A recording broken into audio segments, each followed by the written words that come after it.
Hey everyone, Matt Ellis with you for the latest edition of the Cricket Library podcast, and a very special treat for us today. We'll be hearing the James Knight story. From growing up in Gunnedah in country New South Wales, facing his mum in the backyard and growing a love of the game, listening to cricket on the radio. He's travelled the world, he's covered some of the biggest tours in the 90s for the Australian cricket team, and he has written plenty of books, including his latest work, Spirit of the Warriors.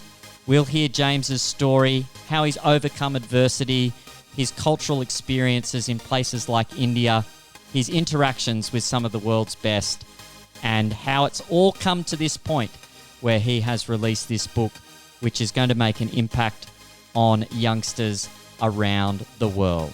It's time to sit back, relax, and enjoy the James Knight story on the Cricket Library podcast. It's a very warm welcome to the Cricket Library podcast. James Knight, thanks so much for joining us. G'day, Matt. How are you going? Going really well. Just for background for our listeners, we were fortunate enough to meet at the cricket nets in Dubbo, which is pretty cool. Not often these things kind of happen. So mutual friend of ours, Paul Ryan, put us in touch with one another, and it's great, James, to be able to chat with you some more and give you the opportunity to share your story on the Cricket Library podcast. Thank you, Matt. It's a pleasure, and thank you to Paul for introducing us. And too, it was good to get back to Dubbo. That was my old stomping ground way back as a cadet journalist back in, well, just before dinosaurs became extinct, I think. So. Now, before we get to your professional career, I really love hearing how people like yourself, you are a very passionate cricket person, and I just want to delve back a little bit into your childhood and your early memories of loving cricket. Can you tell us a little bit about that? I really don't know how it started, but I gather it would have been behind our old weatherboard garage on our 70 acres of dirt on the outskirts of Gunnedah, where I would have played with my older brother, Lewis, 3-4 years older than me, with Mum bowling to us. I think that's where it probably started, but for some unknown reason, maybe it was the love of the outdoors or the love of seeing the ball skirt out of view off the bat. I do not know. But I spent many an hour bashing balls up against the old barbed wire fence out the back near the apple pine trees. And for whatever reason, I really fell in love with it. And it was at a time when I do remember when radio was very strong in our household, and cricket keeps you company on the radio. Sure does. And it seeps into you. And even as a kid, it opened doors in my imagination about where all these places were. Particularly, I remember falling asleep with the radio under my pillow listening to test matches in England. And it seemed so far away, and you have that sort of buzz of the atmosphere that happened over the radio back then. And you go, gee, Lords, I wonder if I'll ever get there, or Old Trafford. And wow. And it all, one thing added to the other. And it's a beautiful game. What did your mum bowl? Very badly. I think there was one time there where I ended up being taken to old Dr. Lundy's. He's a retired Second World War, I think a pilot actually, an old Doc Lundy. And he loved his cricket, and I went in with a bloodied nose after Mum had bowled a long hop down leg side, and me as wicket-keeper got my head in the road of the bat. And I can remember blood pouring out, but Dr. Lundy just looking at both my brother and me and saying, well, you know who's to blame for this? And we looked at each other and we thought, oh, no, he's going to blame me, he's going to blame. And he said, it's your mother. It was a terrible delivery. But Mum spent a lot of time with me and playing cricket and throwing balls at me out in front of the trellis, where one day I reached under where the grapevine was and pulled out the tail of a snake instead of the ball. So it's a fond memory. And a slightly better delivery from your mum was your first cricket book. What do you recall about that, and what impact did that have on sparking your love of the game? It's a really Yeah, it's a powerful moment, I think, in hindsight, because Mum's a poet, and she still is. She's approaching Bradman's average in her age, but she hates that age being mentioned. But, a couple of quick singles backwards a point, and she'll raise her bat, put it that way. And she always put books in our hand, and she always read to us. And back then, we recited Banjo Patterson and Henry Lawson. And we're looking at the 70s, early 70s and into the early 80s. And there came a point when I was a young boy, when I first played junior cricket. I think I went down not to play junior cricket, but to see my brother register. And that was too much for me, so I had to play as well. And when I really fell in love with the game, as many a child would attest to this day, all I wanted to do was play for Australia. And that took me a step away from reading. And reading to Mum was very important. As we know, literacy is a gift. It's a human right. And she decided very cleverly, well, if he's not reading books, maybe he'll read cricket books. So she started putting cricket books in front of me. And I devoured them. Calling All Cricketers. Some of your listeners will remember the old paperback green cover with a coat of arms on the front. The green and gold cover. Yeah. Yes, yeah. And The Young Cricketer by Richie Benno. Whenever I was lucky enough to win a school prize, the teachers would always ask the parent, would he like a book? What type of book would he like? And I'd always say cricket books. And then so I got a string of prizes which were actually cricket books. And what really happened there, at the same time, Mum was saying, as I said, we lived on this little piece of dirt. And she was always saying there's a world beyond the front gate. And what she meant by that was, don't limit yourself to where you are now. One day, son, you'll go further. And I first went further through the cricket books. And, I read about Tony Greig, for example, being in, I think it was Eden Gardens in Calcutta in a test match. And he was very, very dry in the mouth, and he wanted some sustenance. So he beckoned to the crowd, and someone gave him either a mandarin or an orange. A few minutes later, he felt thirsty again, and he wanted another one. And all of a sudden, the air rained with oranges. And those images stay really strong with me, whether it be at Sabina Park or whether stadiums were brought down in the old days of conflict in some of the Indian games. And those books really opened the door for me to want to go and explore in person. And that really gave me a love of not only cricket, but cricket and words together. Yeah, and you actually get to a test match. What are your recollections of your first time walking in the gates at the SCG to watch Australia play India? Well, you would understand this too, Matt, being in Western New South Wales now and talking with the young people you do. Sydney can seem so very, very, very far away. It's, and for me, living in a place called Gunnedah is 70 kilometres away from Tamworth, which was our big city. And when we would go to Tamworth, to the dentist primarily, it was a trip to the big smoke. And Gunnedah, back then, 7,000 or 8,000 people at the most, and Tamworth would have been 2 or 3 times that. So you magnify that, and suddenly you're going to this extraordinary place with a harbour and a bridge and this incredible opera house. That to go to the Sydney Cricket Ground, where until then you'd only seen it on television and primarily heard it on radio, you were stepping into another universe. And I first went there with my father. Dad and I weren't close, but this is one of the few holidays we had as a family, and it was great to get him away from his job as a country vet. He was a workaholic. And we sat and watched Australia v India.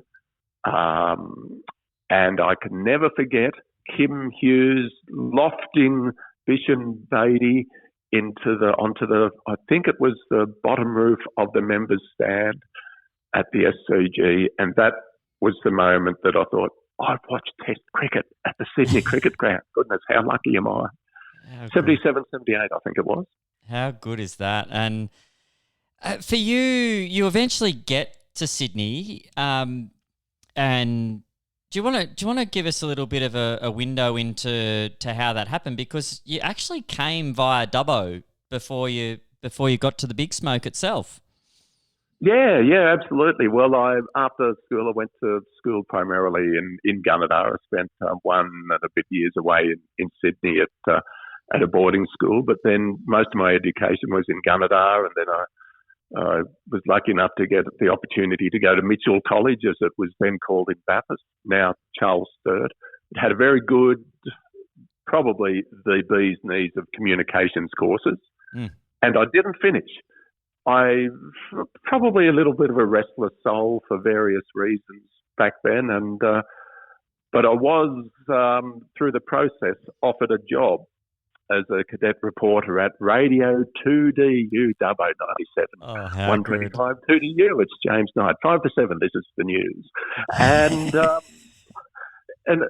that was I must thank Robin Yeo and the late Reg Ferguson, who was the manager of the station, and Robin was my news director, and she taught me a great deal, and in reality, I learnt a lot more during 1.5 years in Dubbo working in rural radio than I would have in 3 years at Mitchell College. Calling everything from cricket matches on a Wednesday night to going to council meetings to doing police rounds. Even had to do a live cross when the crew of the HMAS Dubbo was presented with the key to the city by Alderman Tom Slattery, the mayor of Dubbo. So it was a great grounding. But as I mentioned before, a little bit restless, and I was impatient. And I don't know quite what I was looking for, but I was a bit of a searcher back then, Matt, and I ended up leaving there and going to Sydney because I had a good mate, Robert Anderson, a very good country cricketer, who had the offer to go to Sydney to play grade cricket with Randwick. So I thought I'd lob along with him, and we bunked up together in Coogee, and we started playing grade cricket, primarily upper grade for him, primarily lower grade for me. And it was, once again, a very important formative time of my upbringing. Now, tell us about being a kid from the country. You get the opportunity to play bush cricket when you're growing up, and then to come and find yourself at a grade club in Sydney. Can you tell us about some of the parallels between the two and what it was like as a young man in sort of immersing yourself in Sydney grade cricket? I was scared witless. Absolutely. I was a country kid, and I think others would perhaps have a better view than I would, but I was not very confident in my own ability and quite shy. And I know I was very, very respectful, but certainly sense of belonging and identity is one thing that comes to mind with this, Matt. And I can remember my very first training session out at Snape Park at Matraville, and the first Randwick player I met at training was a barrel-chested, curly-haired, big, buffy fella who walks over straight away, thrusts out his meat plate of a hand. Mike Whitney, welcome to Randwick Cricket Club. And Whit was one of these names. Yeah. Gee, wow. I'd listened to his name being announced under the pillow on the radio when I fell asleep at night, and all of a sudden, 7 or 8 years later, here he was, next to me, shaking hands, welcoming me. He was a very proud Eastern Suburbs man, a proud Randwick man, and he's still president of Randwick Petersham to this day. You know, he bleeds green, I think. And as much as anything, there were cultural differences, certainly between the way Randwick played. It was quite back then, you know, it was back in an era when you said a few things on the field, and it was an aggressive type of style of cricket. But it was also a very strong sense of belonging within that club. You played the game, then you went back to the Randwick Rugby Club at night, and you congratulated each other through the grades, who did well, and you talked, and then you ended up at some nightclub or away you went. In Gunnedah, it was very different, but the sense of belonging was still there. And this is what I am really passionate about to this day with cricket. Cricket bringing belonging and identity and togetherness for the people who play together.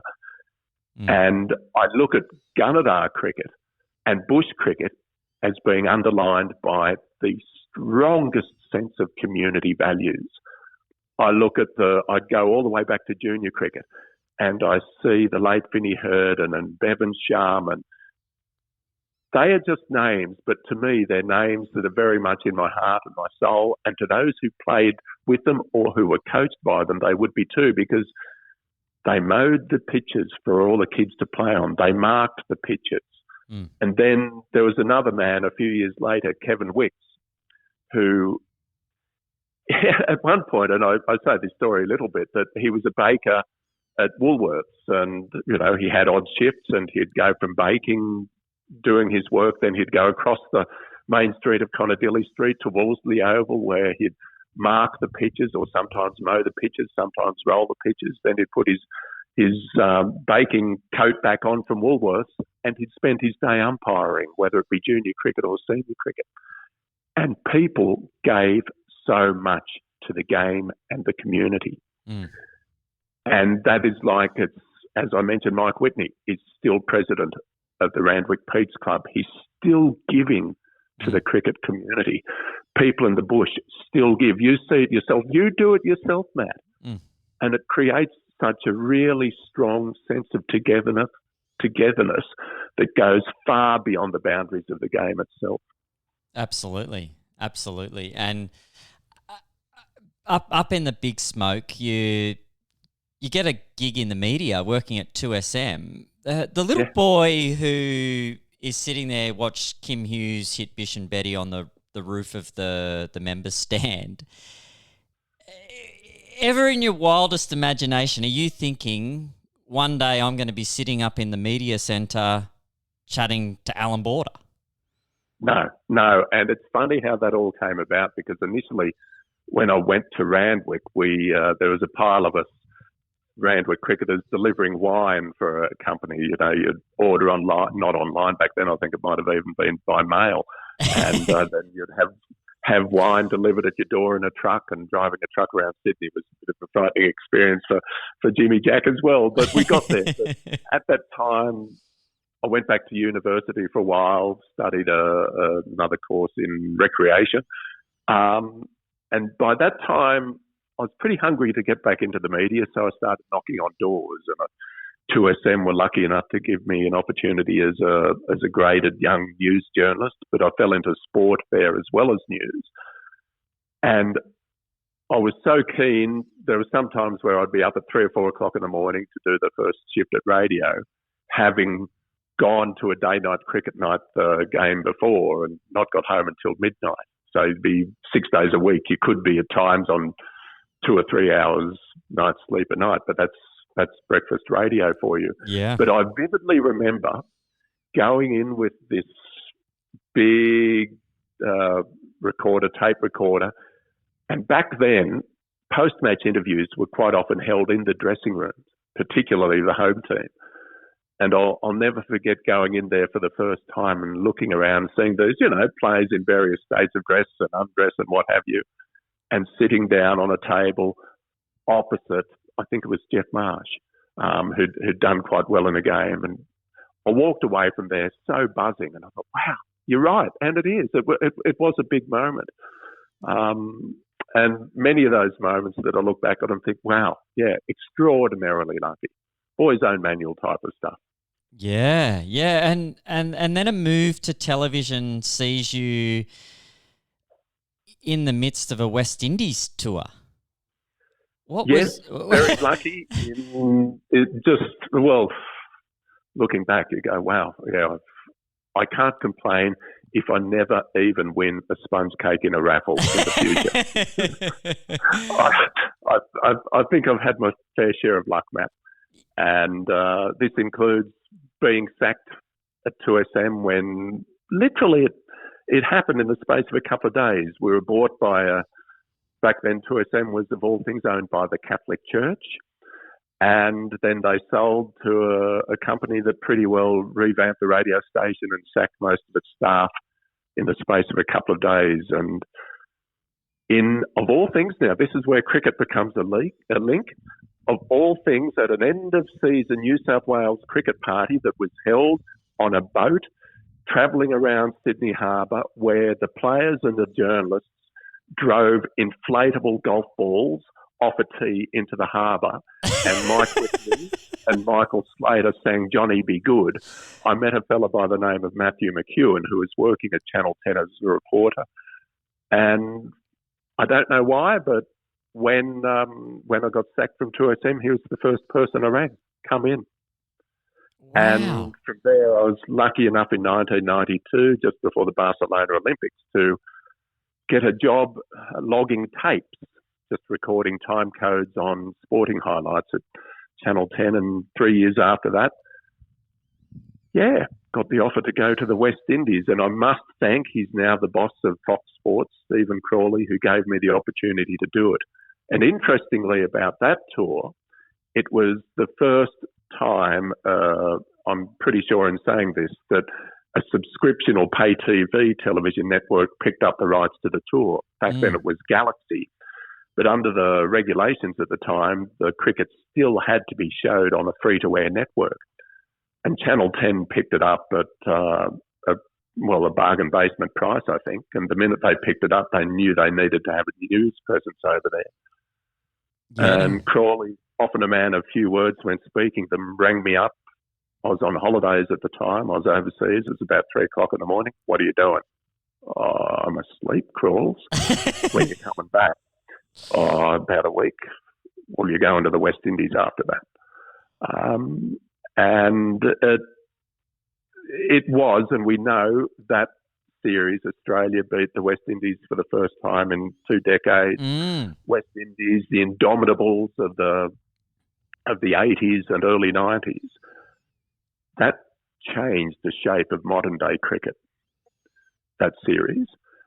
And since then, West Indian cricket, by and large, they've had a few little peaks, but by and large, they've been on the decline. And by and large, Australia has been at the pointy end of world cricket or thereabouts ever since.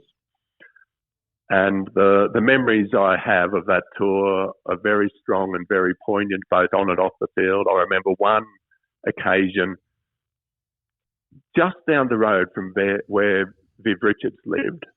There was a corner store and there was an old man there, and it was late afternoon and the light was seeping in through the door. And my brief was to go out and find people's stories to coincide with the cricket. And I walked in there and the radio was crackling and he was listening to the test cricket on at the time. And he was blind. And I sat with him for about half an hour and we barely said a word. We just listened to the cricket. Wow. And they're the sort of moments that, once again, I said earlier that radio cricket keeps you company. And it was just snippets throughout your life, Matt, that stay with you. Maybe they can be embellished by time, or maybe a few of the edges of fact are, sanded off them. By and large, memory is a funny thing. Yeah. Because memory is a very individual thing. Now, speaking of embellishment, I'd love to hear your best version of your story of the impact of your bowling on the Australian team's success on that tour.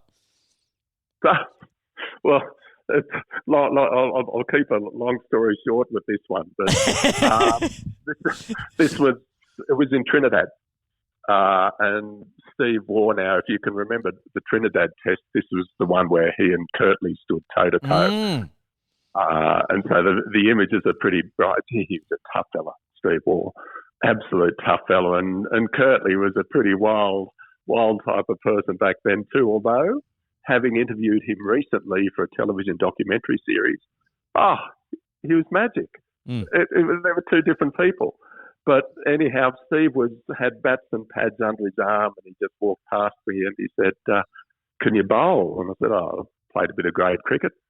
So I ended up bowling to Steve that day, and I got the nod from him. And from that moment on, I got the opportunity many, many, many times to actually bowl to the Australians during training sessions. Oh, wow.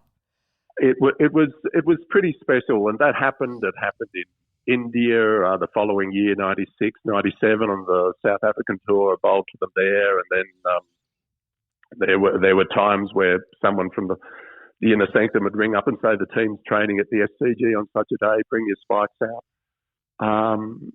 And by and large, if you've got 2 minutes, I'll tell you the yarn that reflects the bowling. Now, I only bowled 2 lengths, either long hop or full tosses. Humble door turning off spin. And there was a day out at the SCG. Most of the players were always very kind to me. Yep. And I often had the opportunity to bowl in the same net as Warney. And Warney rarely bowled leg spin too much during training because it was tough on his shoulder. So he'd quite often bowl off spin, and I'd bowl a ball, and then he'd try to replicate the ball and tell me what I was doing wrong. But on this one day, there was one fella who'd never said anything kind about my bowling at all. He was batting, and his name was Mark Waugh. And and I bowled this ball that I thought, that's all right. That's all right. So I assumed the position that every optimistic bowler assumes, and I was waiting for the court and bowled. 2 steps later, I'm ducking, the ball goes over the net, bounces, flies over the brick wall and bounces somewhere down Driver Avenue outside the SCG. And all Mark could say was, "Oh, sorry, James, but it was," I won't mention the expletive. Then it was sometime later on the way back to work that I had to catch a taxi back to work. And as we're driving away, I noticed this red leather scuffed pill in the gutter. I said to the taxi driver, "Oh, stop. And as I look right now, Matt, I'm actually looking at the ball right now in my sports memorabilia cabinet, which really is a statement about my bowling, because I dare say I'm probably the only bowler in the history of the game who's been hit so far that he had to go and catch a taxi to fetch the ball." I love it. Now, 1996, that was the transformation of Sri Lankan cricket in the sense that they really put themselves on the map. And there was a lot happening in the world at that time, and there was a lot of uncertainty. Yeah. You're there. Yeah, well, the World Cup, for those of you who can remember, just before the World Cup started, Australia was to play its opening game in Sri Lanka, and a bomb goes off in Colombo. And 80 to 100 people from memory were killed, sadly, tragically. And Australia decided to forfeit the game after a lot of talk. Now, this comes off the back of some very controversial moments in Australia with Matai Muralitharan being called for chucking. Unbeknownst to the Australian public, some players were receiving death threats. And so it wasn't only that you can't take the bombing in isolation, but it really was the moment that everyone took a deep breath and said, "We can't go." And I remember walking into work, and my news director at the time, Mike Tancred, brought me into his office, and he said, "As you know, a bomb's gone off." And it was probably, in hindsight, not the right use of words, but he said, "A bomb's gone off. If another one goes off, I want you to be right next to it." Which was his way of saying, "I don't want to get rid of you, James, but you're going on the tour." And that was the moment that 96 World Cup changed from a sporting event to a news event. And that's what got me over there, or that's what gave Channel 10 a presence. And it was an incredible 6 to 8 weeks there. And my cameraman, Rob Meyer, and those also in the pool group, Andrew McKinlay at Channel 9 and Jim Wilson at Channel 7. It was logistically incredibly hard, because this is pre the digital age, and even feeding out stories was incredibly hard. There were times there where we were waiting at airports with a tape, trying and at times paying people to take the tape that they didn't know what was in it onto a plane and deliver it to someone waiting at the other end, so that tape could be delivered at an appropriate facility that would allow it to feed into satellites and bounce across the world back to Australia. It wasn't a matter of just pulling your phone out of the pocket and sending something. So it was logistically really, really, really tough tour. So it was tough. We had security all the time, the team, often with armed security. But it was the coming of Sri Lanka because the final played in Lahore. Sri Lanka beat Australia in the final. And, yeah, a great moment for Sri Lankan cricket. Yeah, it definitely was. And just, I think for like a lot of our listeners at the Cricket Library are in the generation where we would have grown up watching that and seeing that unfold. And but for some of the younger listeners, the thought of trying to get tapes on an aeroplane, that is just boggling my mind hearing you talk about that. Like you go to all the hard work, you get the work done, and you're just on a whim as to whether people will be able to see it and appreciate it. Oh, well, listen, we were in what was called the television cruise, the three Australian commercial television networks. We were in what was called a pool arrangement, which meant we shared our vision. We didn't necessarily share stories, but we shared our vision and we shared editing equipment to allow our stories to be cut so we could feed them out. But the equipment needed, there were these two huge mechanical boxes, and I vividly remember arriving with Rob, my cameraman, in Calcutta in the wee early hours of the morning, and a cat winding between my legs while we're waiting in immigration line, smoke and the stench of stagnant pools of water drifting from the distance. But driving back to our hotel, we needed 3 cabs to take all our camera equipment and editing equipment. Now, there were only 2 of us, and we were worried about what we were going to do, so we arranged that Rob would be in the first cab, I would be in the third, and the one in the middle just had to stay in the middle. And Rob and I spent pretty well our entire times with our heads out the windows, looking at the car in the middle to make sure that it wouldn't veer off into some unknown direction. But even that was such a sense of savage contradiction, because as we're driving along in the very early hours, we've got tens of thousands of dollars of equipment strapped to the roof with trousers, with belts and rope and what have you. And yet there are people sleeping on the streets on cardboard. Yeah. And you look at as I say, the contradiction between the two, and that India exemplifies being a land of opposites. Mm. And that tour changed my life.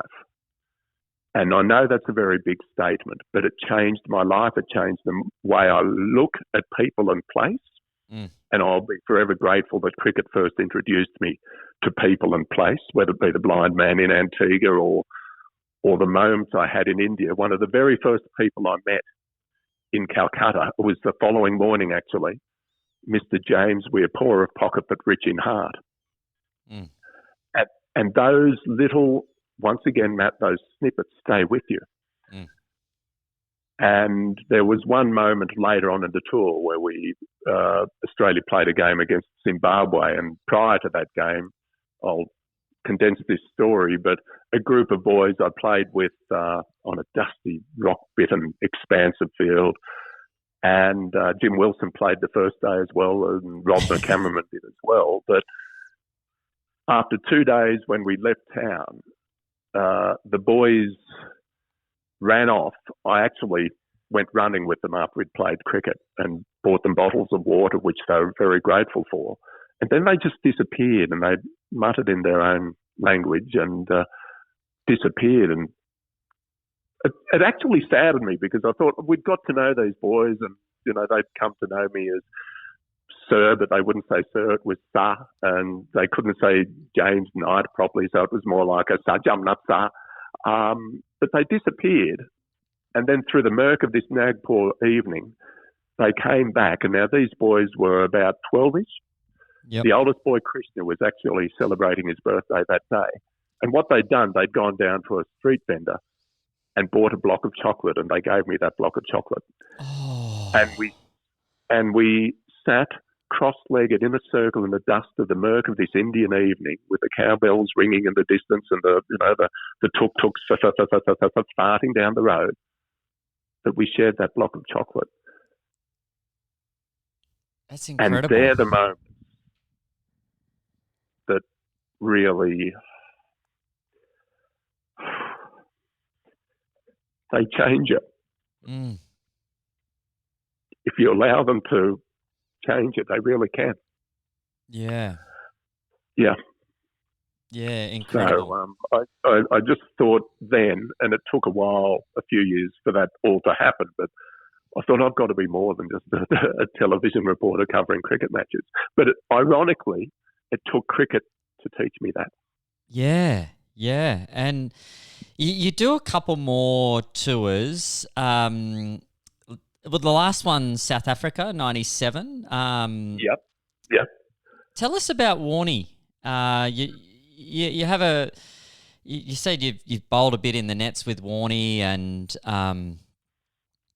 tell us about the difference he made over there to some youngsters at Wanderers Stadium. It was this is what, once again, it comes back to a snippet that we'd had the opportunity to go to Soweto, which is a township with a pretty significant historical past. And for those of your listeners who aren't aware, Soweto is a township on the outskirts of Joburg, and it's got strong significance with the Mandelas and Bishop Tutu from the different eras.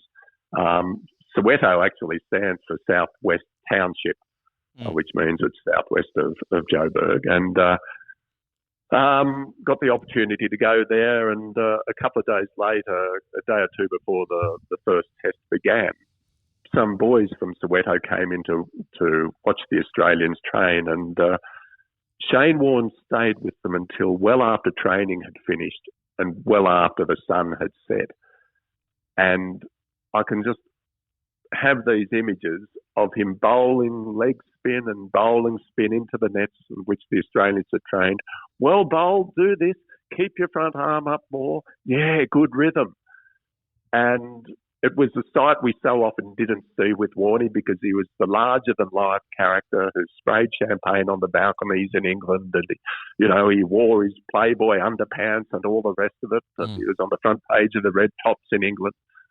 But it was just a very human moment that showed him in a different light that made me sit back and go, yeah, wow, he's a layered fella. There's a lot to Warnie. Yeah, definitely.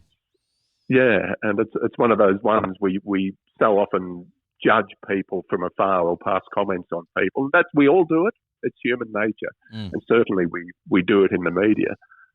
But when you experience something firsthand and you see it, it can make you think twice, if not a third time as well.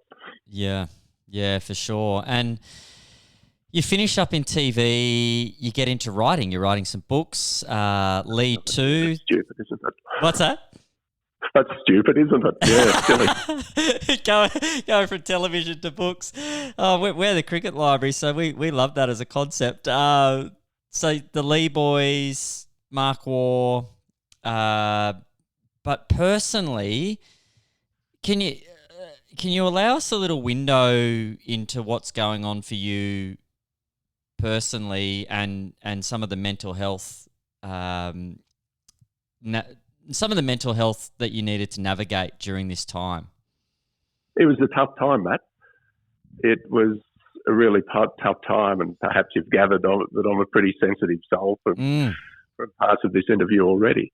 Around about 2000, I went through some really savage mental health issues, and it confused the hell out of me, because I didn't actually know what was happening. Partly I went through a relationship with a long-term partner, but there was a lot more going on as well, where I was questioning, what am I doing? It was very existential. Why am I here?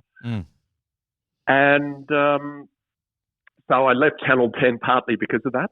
And I just wasn't coping very well. And I got the offer to write Sheffield Shield pieces for the Sydney Morning Herald, which was good. But underneath it all, I think I was still playing cricket at the time, and I know I did some silly things on the cricket field back then. There were moments of sheer rage and then moments of tears, and I did it all behind a set of sunglasses in the field.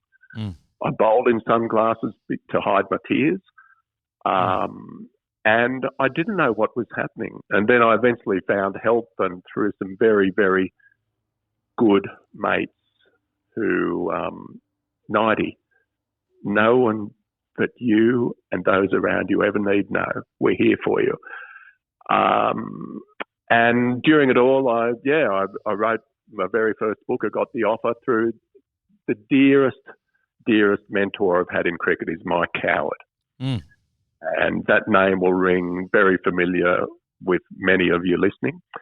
And Mike was approached by Neil Maxwell, who'd just begun to manage the Lee boys, Shane and Brett, about writing a book. And Mike didn't think he was the right fit to do it, and he kindly suggested I might be. So Neil, Maxie, contacted me, and that opened the door to me writing my first book, which led to me writing my second book, which was Mark Waugh's biography, which I can say point blankly, it wasn't a good book. And I still to this day think it's my fault. And in my defence, I was going through a fair bit of tough stuff. And I don't need to elaborate anymore. I will if you want me to, Matt, but for the context or for your audience, we don't want to get bogged down. But what I will say is that never, ever, ever think you're a burden to anyone else. And I'm so grateful that I had some very, very, very good mates. And I can mention them. Peter Overton, Channel 9 newsreader.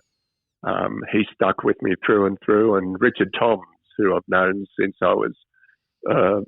since my first day of kindergarten in Gunnedah South Primary. Tomsy ended up playing rugby for Australia. Phil Gregson, who now works, and he's played first grade cricket with Northern Districts, and he now has a great community sport involvement in Western Australia. And there were numerous other people, Robert Anderson, who I met before, numerous people who helped me. And at the time I was trying to start developing a writing career, and it was tough going, and I didn't do it as well as I did. I should have. So it's one of those moments that you look back on and go, oh, I shoulda, coulda, woulda. I wish this, I wish that. But it all helps you in the journey of life, make you understand who you are and how you appreciate others as well. And so in a weird kind of way, I'm glad I went through it, because it's helped my life education. Yeah. And you enjoy running. I know when we were in Dubbo, I pointed you in the direction of the picturesque river track around the river there in Dubbo. But you were in New York around the time of the Twin Towers with the purpose of running a marathon. What are your reflections of that crazy time? Yeah, once again, a snippet. I think I run long. When I run, it's not running around the block. It's long. I think in part I've kept doing it for all these years, and this might sound a bit strange, but I do it for the freedom. It's my own time, but I also do it to run away from myself, and it's been one of the best forms of medication I've had for my mental health. Two mates and I got together not long before the New York Marathon. I was actually living and working in India at the time. We're looking at 2000 here, and 2001. And they said, let's do the New York Marathon. So we all entered, and I continued training while while living in India, which is an experience in itself. I mean, I remember one day in India, just leapfrogging, just hurdling this stretch of canvas or cotton on the ground. Then about 2.5 hours later, I ran back the other way and left it again, and it hadn't moved a single millimetre. And I went back later, passed in a taxi, and it was only then that I realised it was a dead body that had been wrapped up. And there was a little girl in a pink dress on another occasion in Mumbai that her mum used to be a beggar, and she'd have a little baby on her hip, and she'd knock on traffic as they stopped, and she'd try to beg for money. But whenever I ran past her, this little girl would see me coming, and she'd run towards me, and she'd wave in this tattered, dirty pink dress and go, goodbye, goodbye, goodbye. This is when I was coming towards her. Yeah. And as I ran away, she would say, hello, hello, hello. So once again, a land of opposites, and had so many experiences, going out to shanty towns and running down sand hills with kids who just flow down the sand hill with me and laugh and giggle, and would hold plastic bags and tie them with little bits of string and run through the streets and pretend they were kites. And so that was my training for the New York Marathon. And so my mates and I train in our own ways, and then 9/11 happens. And my two mates, probably wisely, decide they're not going. But I was still very much in a state of mental fragility, and I didn't care. It was part of the experience. I didn't care. Oh, whatever happens, happens. Yeah. And it was to run right at the start from Staten Island, and you look over to the right, and you see the jagged skyline of the skyscrapers of Manhattan, but you don't see the Twin Towers. And the Twin Towers at that stage were still smoking. This is the remnants of the Twin Towers were still smoking. And in the lead up to the marathon, they had a slogan throughout the town, or throughout New York, "United we stand." But on the week of the marathon, it turned to "United we run." And so many people, when they heard my accent, "What are you here for?" "I'm here to run the marathon." "Oh, thank you so much for coming and supporting us." And it was a very poignant moment, and it was great. And the beautiful thing about marathon running is that whether you're an elite runner or a Joe Nuffy like me, you run on the same course at the same time. Yeah. So you're all part of this flow of a broad running community that you each have your individual aims, but together you're working to get from the start to the finish. And that gives it a rather unique appeal across so many sports, because, I don't know, Matt, how many sports do you know of where you can compete with the elite on the same course at the same time? Yeah, not many. Not many. Yeah. No, incredible sense of togetherness, isn't it? Even just running the local park run or fun runs, charity runs, etc. You do get that feeling of it's a united feeling that's different to just going and running around the block yourself. Absolutely. And you chat along the way. Some people are driven by the PBs. Admittedly, I was back then as well. Tell you what, there's a ultra trail running is starting to really boom. And it's slightly, the philosophies and attitudes are slightly different from road running, because it's more a connection with the outdoors and connection with the person next to you to help them get through. And yeah, if you feel like a bit of a foot slog, I'll go with you somewhere, and we'll find somewhere out the back of Burke, and we'll go for a shot. Sounds good. Now, speaking of the back of Burke, that was one of the reasons we actually connected. You were out the back of Burke, inspiring a love of literacy in young people.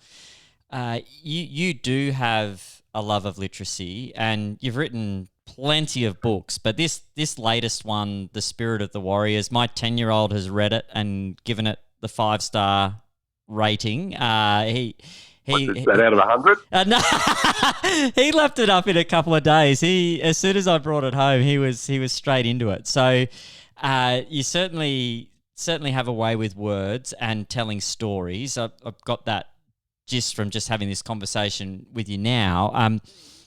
Tell us a little bit about what's led to this new book of yours, and this. We'll get into the significance that you think it can have. You mentioned Burke, and that was only recently. What are we, December? So it would have been back in about August, I think, and an organisation in Western Sydney, actually, that provides literacy opportunities, in enhancing literacy opportunities, often for people in marginalised areas or places. Gave me the offer to go out to Burke and spend some time with some wonderful, wonderful young people. And it remains one of the highlights of my going into schools career. I go into schools a lot now to conduct writing workshops, and I've been lucky to have been invited to India to do it, to even Botswana to do it. And I've done online courses with young people from more than a dozen countries now. And it comes back to not teaching a child how to write. It comes back to encouraging them to want to either write or tell their story. Stories are how we connect. It's how we make sense of our own lives and the world around us and the people we're in it with. And they always have been through since the beginning of time, because no society has existed without story. So stories are very important to me. And through my time going into schools, one of the things I have noticed is how important a bridge sport can be in engaging young people in the classroom. Quite often those who are quite reluctantly in the classroom. Anecdotally, on a Monday morning, I could walk into a classroom as a tall, bald, skinny stranger who these young people had never met. And as an opening one or two questions, how'd you go on the weekend? Who played sport? Half the class's hands will go up. And how'd you go? Oh, we lost 2-1. Jono missed a penalty right in the final buzzer. And immediately you've lit the wick. You're engaging them in a way that you can actually expand that engagement. Tell me about it. Come on, tell me more. Have I got 2 minutes to tell you an aside, Matt? Because this might come up. Please do. I was at a school earlier this year where there was a secondary high school student, and he liked rugby league. And I have a simple procedure of, say, the keys, and they are the staple to any writer is who, what, where, why, when, and how. If you ask those questions, you get answers, and from those answers, you can develop more questions. And all the time, you're developing this reservoir of information. So this boy had an interest in rugby league, and I said, come over here. We'll do a little bit of who, what, where, why, when, and how. And, what do you like about rugby league? I like playing with my mates. And who are your mates? And he gives me the names. What are they like? And how much have you played this year? Oh, I haven't played this year. Why? Oh, I got into a fight. What happened? Oh, I broke my thumb. And that's why you haven't been able to play rugby league with your mates, which is so much fun for you. Yeah. So what will happen next time that you get into that same situation? Would you keep your hands in your pocket? And yeah, I would. And that moment shows you how the fundamental skills of writing, that who, what, where, why, when, and how, are transferable into everyday life. And stories are as well, because by telling that story and getting that young person to understand it through a different lens, all of a sudden there might be a bit of a lesson for him there as well.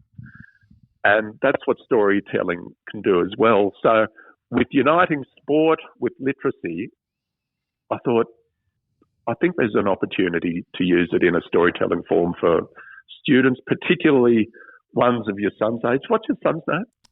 Peter. Yeah, well, of Peter's age. And he's 10. That, yeah.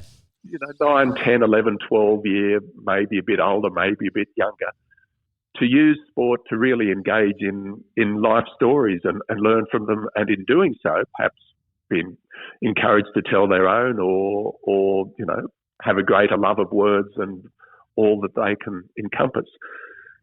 So I chose cricket, partly because I've spent a lot of time in Western Sydney and I've seen there where, that's 10% of Australia's population out there. And a considerable percentage do not speak English as a first language at home. And there's a very strong South Asian element in areas out there, particularly around about Parramatta. So I thought, I'll play with this idea. And that's how the Spirit of the Warriors came about. It came about. People have asked, how long has it taken me to write it? Well, it took on and off about a year to write it and edit it. But it's taken 50 years to get to that point. Yeah. And that's the 50 years of life experience before it that have enabled it to be written.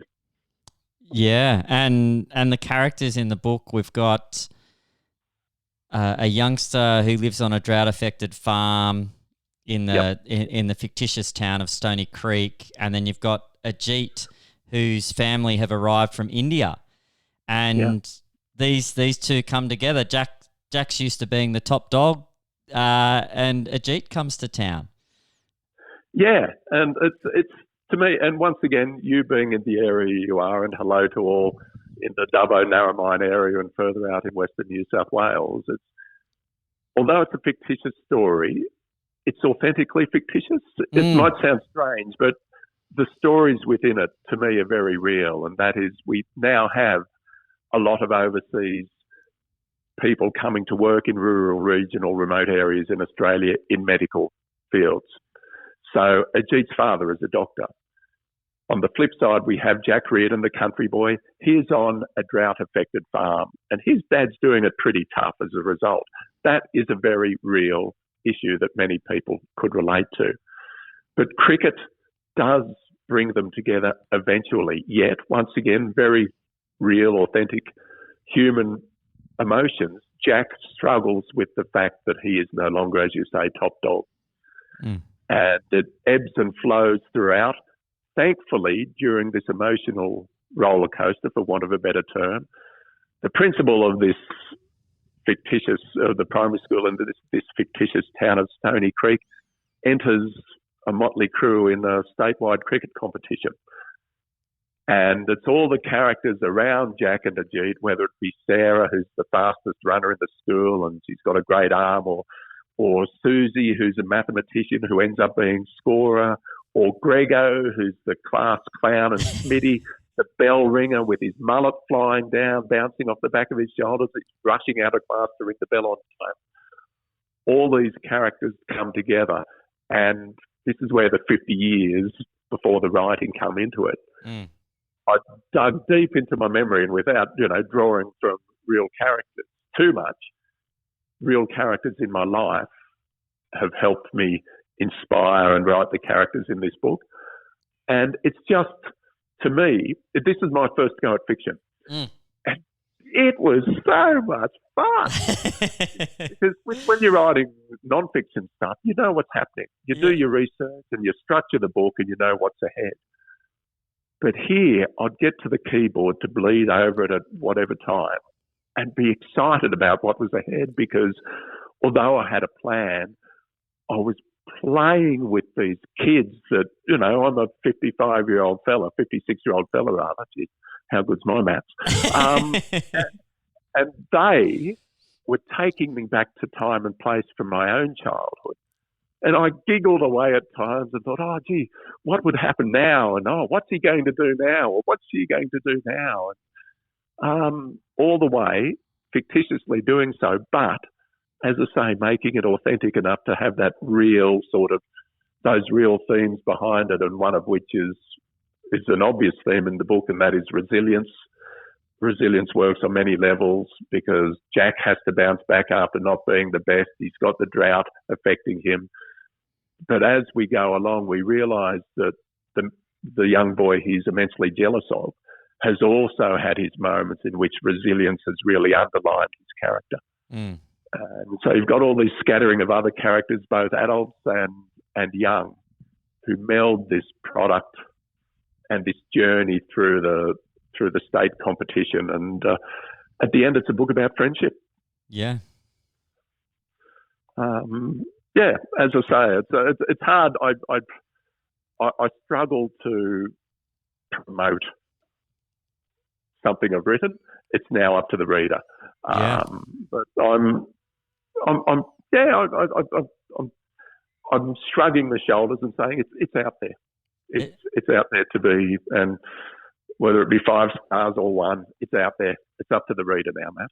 Yeah, and what you've done is you've given young people a point of connection, in the sense that regardless of where they're at personally, I'm sure there is someone in this book that they could see themselves in. And I think that that's a real art form, to be able to do that, where people can have that kind of connection point with a character in the story, and acknowledge that they've felt the things that character is feeling. And yeah, a really great story, and hopefully we can see it getting out there in the community. And what's your hope for it? I would love to get it into every school library, particularly in marginalised areas, and I include the bush in that because, as the research says, the further away you are from an urban settlement, the more disadvantaged you are in education. So I'd love to see it in libraries, and I'm actually quite chuffed when you actually said there are kids who could see themselves in the book, and that's one of the drivers behind this, writing this to begin with.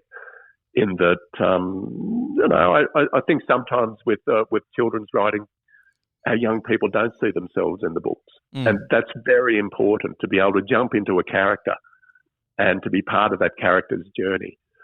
And along that note, I think it's when you say, where would you like to see it go? I'd love parents to read it with their youngsters because there's plenty to talk about. Whether you're in the city or whether you're from a South Asian background or whether you're a bush kid or a cricket lover or just anyone who goes to school. There's plenty of Q&As in there, I think, and by and large, it's a story, and hopefully enough people will get lost in the story and they'll come out the other end and go, oh, wow, okay. So I think getting into schools, obviously multiculturalism is important. This is our future. Yep.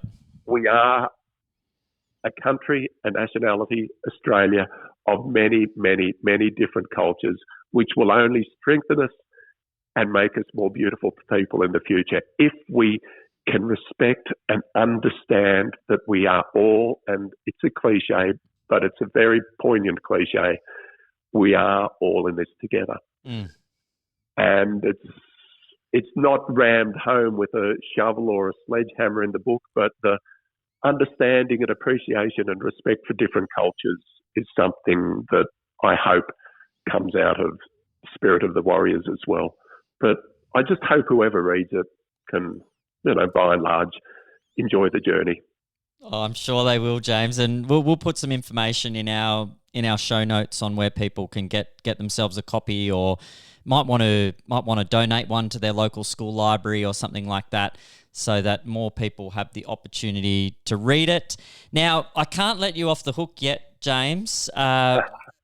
People will be sitting on the edge of their seat. They've heard you've had a few real life dream net sessions. I know for me, if I'm bowling to Mark Waugh with Shane Warne standing next to me, I'm thinking I'm having a pretty good day.